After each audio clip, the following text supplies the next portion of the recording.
But yeah, what happens is, you know, I just record There we go. Here we go. a 10-minute newscast for Beloit 3 or something. I'll explain later if I get around.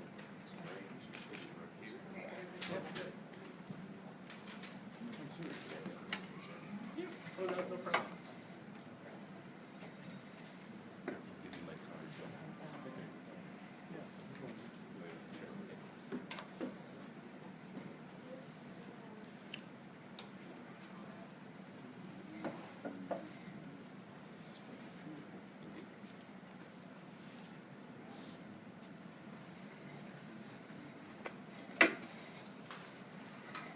Good morning, everybody. Troy Knudsen, commander of the Rock County Sheriff's Office. Yesterday, I handled most of the press regarding this issue, and I will continue in that capacity today. The contact number will be the 608-757-7968 that you had on all the press releases yesterday. We had a press release last night. It was the most recent one. We anticipate more as things develop during the day. At the very least, we will get out one mid-afternoon to update everybody on the status of the investigation. We have a press conference this morning, and a number of representatives here from the different agencies that have been helping us with this. Going down the line, we have RAC Kerry Dyer from the United States Secret Service. Next to him will be Deputy Administrator Jason Smith from Wisconsin Division of Criminal Investigation. Next to him is SAC Justin Polomeo from the FBI. Next to him is Sheriff Spoden from Rock County, Chief Moore from the Janesville Police Department, and Captain Rissy from the Beloit Police Department. At the conclusion of this conference, we'll be taking a few questions, and then we'll have to get back to our investigation. Thank you. Good morning. Are we ready to go? Yes. All right. With that, good morning. I'm Sheriff Robert Spoden of the Rock County Sheriff's Office, and I'm going to give you a briefing on an incident summary of a suspect that we are currently actively looking for, Justin Jakubowski, or Joseph Jakubowski. An incident summary is this. Basically, Armageddon Gun Shop, located on U.S. Highway 14, was burglarized on April 4th at 8:40 p.m. Approximately 16 high-end firearms were stolen. Our detectives were on the scene within minutes of the alarm coming in. Shortly thereafter, approximately 30 minutes later, in close proximity to the burglary, a vehicle was found that was engulfed in fire. Our investigation has led us developing a suspect by the name of Joseph A. Jakubowski. Jakubowski is a 32-year-old white male from the Janesville area. He is 5 foot 10 inches tall. He weighs approximately 200 pounds with green eyes and brown hair. Information we received early in the morning hours of April 6th that Jakubowski has been highly agitated by national politics recently. An associate of his stated that he had recently verbalized a plan to steal guns and use them to conduct an unspecified attack. Additionally, the associate reported that he had made unspecific threats toward schools. Law enforcement basically passed this information on to local schools so that they could take the appropriate precautionary measures. Now I will kind of give you a briefing on the incident update. Since yesterday morning, more than 150 local, state, and federal law enforcement officers have been working to locate our suspect. These officers have tracked down more than 65 leads since this incident began. Additionally, they have searched approximately 12 different locations. We have also found and located a 161-page manifesto that the suspect wrote and was sent to President Trump at the White House. This manifesto has been evaluated by experts within the FBI Behavioral Analysis Unit to better understand his mindset and locate investigative leads or evidence. All technological resources are currently being exploited and used in this endeavor to capture this individual. Investigators have determined that Jakubowski has acquired a bulletproof vest and a helmet. We have also set up a tip line with the Rock County Sheriff's Office, and I'm going to give you this number, 608-757-7911. And there's also a 1-800 call FBI. So that is Callffbi. If you see Jakubowski, please do not approach him. We consider him armed and highly dangerous. We also would like to make sure that you understand that we are reaching out to the community because we need their help in locating this individual and bringing him into custody, not only for the safety of our children, but the safety of our community as a whole. So, finally, I would like to point out that this is an outstanding collaboration of local, state, and federal agencies. And we have been working around the clock at a command post located at the Emergency Management Office, coordinating leads, coordinating different searches, and it has gone extremely well. And I am hopeful that we will be able to bring this subject into custody in the near future. With that, I would like to turn it over to Chief Moore from the Janesville Police Department. Good morning. Can I switch chairs because instead of trying to move the microphones? Thank you.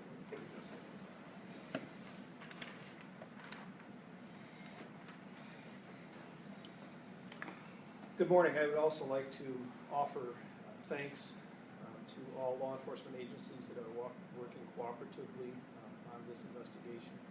I can tell you that it is seamless, and we certainly welcome all of the partners that we bring in for cases such as this. I can tell you that we don't know where Mr. Jakubowski is. He could be around Janesville. He could be around Rock County. He may not even be in Wisconsin. I think you can sense the national tone to the information that Sheriff Spoden has shared. Mr. Jakubowski is known well to the officers of the Janesville Police Department and the Rock County Sheriff's Department. We have had many contacts with him, typically traffic ordinance violations, but there has been some cases of resisting police officers. And there was one specific case where he attempted to disarm a police officer. And were it not for the very secure holster of this officer, would have most certainly disarmed that police officer. And for that crime, he was sent to prison. What we have not seen in the past is his anti-government or terrorist type information. That is a new element for all of us. Most of his contacts, most of his activities has been anger driven, either towards the officer or towards other individuals, but not the anti-government rhetoric, and that is a new piece to this investigation. I would urge all citizens to call law enforcement if you have information on this case. We have solved cases in this state and this nation largely because citizens reach out and give us that piece of information that we need, and we can connect the dots, find the suspect, make the arrest, and keep all of our communities safe. Sheriff Spoden has offered you those phone numbers. Please call. Even if your information you may not think is important, we may find that it is important and can help us with this case. I'll turn it over to the FBI.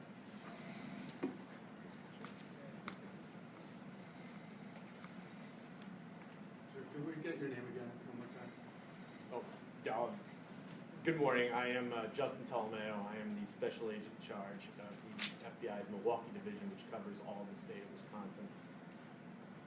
The FBI stands with our law enforcement colleagues for public safety and to draw attention to the subject, Joseph Jakubowski of Janesville, who we very much want to apprehend quickly. The FBI is working closely with our federal, state, and local law enforcement partners, and we've made it very clear that every federal resource is available in the interest of public safety and bringing this search for him to a successful conclusion. Toward that end, the FBI is now offering up to $10,000 reward for the successful capture and information leading to his arrest. So I want to put that out again, $10,000 for information leading to Jakubowski's arrest. We also, as the Sheriff and Chief mentioned, urge you to call the 1-800 number, that's 1-800-CALL-FBI, 1-800-CALL-FBI or 1-800-225-5324 if they see Jakubowski. Again, he's considered armed and dangerous, and we ask the public not to approach him. As Chief Moore mentioned, Jakubowski could be in the area or outside the area. He's expressed interest in attacking several different targets, and that is our concern nationally, and that is why we ask not only the public here, but across the nation, if they see him, report that information to law enforcement, and we will bring him into custody. Thank you. Is this man considered a terrorist? As of now, we have an interest in him with regard to his ideology, but we're mainly concerned with finding him, apprehending him, and then learning his motive specifically. Is he convicted of felony? Excuse me, gentlemen.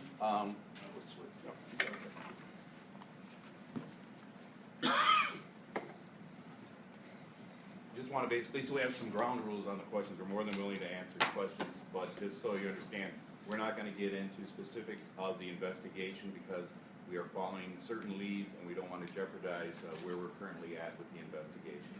So with that being said, we will take a limited number of questions, and I think you were, go ahead. He burglarized the gun store. Was he a felon? Could he not legally buy a gun? He burglarized it. He was not a felon in the sense of that for a weapons charge, but he obviously had a conviction, and so he basically went in there with the intent of taking these rifles and then went and set his car on fire. How that's related, we're not sure, and what his intent was to burn the car in such a close proximity. If that was some type of statement he was making, we're not sure. Do you think it was a deception? Okay. One at a time, please. Are there any known associates that he might be working with that are also being investigated? At this time, we have people that are basically aware of what his activities were. Whether or not they are involved, we haven't made that determination. We continue to interview them. I will say that all the associates that he has been involved with have been cooperating with law enforcement and have been very helpful in giving us information. Can you share any details about, you mentioned his ideology, can you share, I know he's anti-government, is there anything in particular making him upset that you can share with us? When you look at his document that he wrote, it's really a long laundry list of injustices that he believes the government and society and the upper class have put forward onto the rest of the citizens. So there's really nothing specific where he's saying, you know, I was wronged in this way or I was wronged in that way. It's just an overview that he feels that the government and law enforcement in particular are acting as terrorists and are enslaving the people and creating this environment that he finds unacceptable. Would you say this is one of the most concerning threats to this area that you guys have ever faced? Well, we've faced quite a few threats, and I'm sure Chief Moore would agree with me on that. I don't think you can say whether it's the most or it's the least. It's obviously a huge concern, not only just for us, but for the national law enforcement agencies as well. So I would say what we're looking at is something that we intend to follow through and use all the resources we have to bring him into custody. Have you guys been able to make a connection between the incident at Lincoln Elementary yesterday and the burglary? At this time, we have not been able to make any kind of, whether that was related or not. So, I mean, that's still that's part of our ongoing investigation, to make a determination with that. So, we have interviewed witnesses. The Janesville Police Department detectives have followed up, and they're working on it in a close manner, so. Where did you find the manifesto? And did you find it on a computer, or was it actually pages? It actually was written, and it was printed out, and it actually was, he gave a copy of it to one of his associates, and they were very cooperative in returning that over to us so that we could review it. Is he a supporter of President Trump? Is he angry at President Trump? Both? Well, basically, he's angry at all government officials, and whether it's the president or whether it's local officials or whether it's law enforcement, he basically has a dislike for anyone that has authority or governmental power.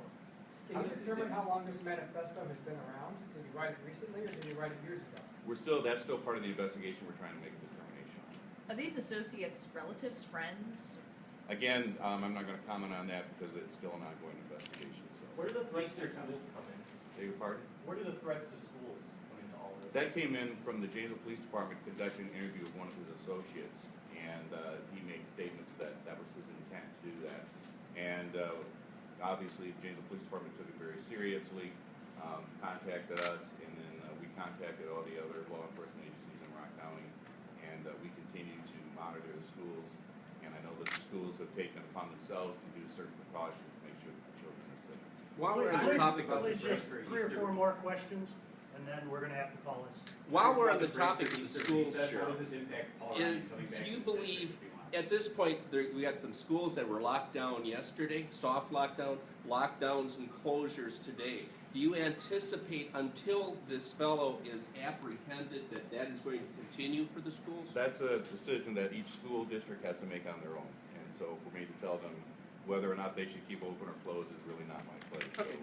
that goes to them. Is he in a car? Is he traveling around? I mean, I know you said you don't know really where he is. Any just sort of description of a vehicle he might be in? That's part of the investigation. We're still working that. We're trying to make determinations. So again, I don't want to comment on what leads we have as to how his means of travel are. Will you guys be releasing any more photos of him or updated photos? Obviously, if we get anything that we think is going to help us bring him into custody, we would release that. If it's going to help the community identify him. And again, I urge the citizens of Rock County, you know, 1, be alert.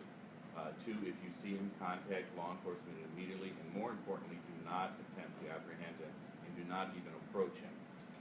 He is extremely dangerous, and we believe that in the best interest of our community, you as a witness would be better served to just call your local law enforcement.